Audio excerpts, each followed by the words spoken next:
Hi friends, అందరికీ నమస్కారం అండి. ఈరోజైతే నేను ఇంట్లో పచ్చినెత్తళ్ళ కర్రీ చేశాను. నా స్టైల్లో ఎలా చేశానో చూపిస్తానండి. ముందుగా అయితే మిక్సీ జార్లో ఆనియన్ కట్ చేసుకొని వేసుకొని అందులో జీలకర్ర వెల్లుల్లి రేఖలు అయితే వేసుకొని మిక్సీ పట్టుకొని పక్కనైతే పెట్టేసుకోవాలండి. తర్వాత అయితే స్టవ్ మీద పాన్ పెట్టుకొని పాన్లో ఆయిల్ వేసుకొని ఆయిల్ హీట్ అయిన తర్వాత పచ్చిమిర్చి ఆనియన్ ముద్ద అయితే వేసుకొని అందులో కొంచెం సాల్ట్ అయితే యాడ్ చేసుకొని నేనైతే ఉప్పు యాడ్ చేశానండి.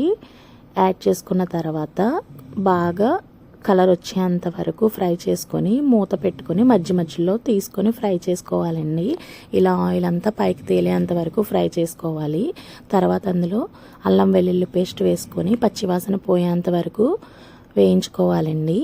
అల్లం వెల్లుల్లి పేస్ట్ కూడా పచ్చివాసన పోయిన తర్వాత కారం అయితే తగినంత వేసుకొని బాగా కలుపుకోవాలి.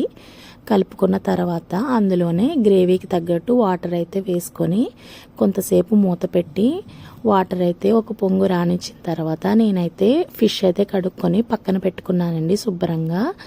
ఆ ఫిష్ని అయితే ఆ గ్రేవీ వాటర్లో అయితే వేసేయాలి. వేసిన తర్వాత ఒక్కసారి కలుపుకొని గరం మసాలా అయితే యాడ్ చేసుకోవాలండి. గరం మసాలా యాడ్ చేసుకున్న తర్వాత మూత పెట్టి కొంతసేపు ఉడికించుకోవాలి. ఫిష్ వేసిన తర్వాత అయితే ఇంకా గరిట అయితే పెట్టకూడదండి. పెడితే ఫిష్ అయితే ముక్కలుగా విడిపోతుంది.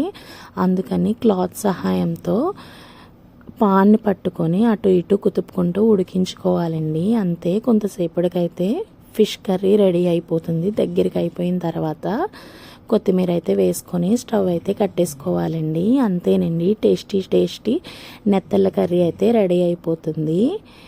మరిన్ని వీడియోస్ కోసం డూ సబ్స్క్రైబ్. Bye bye.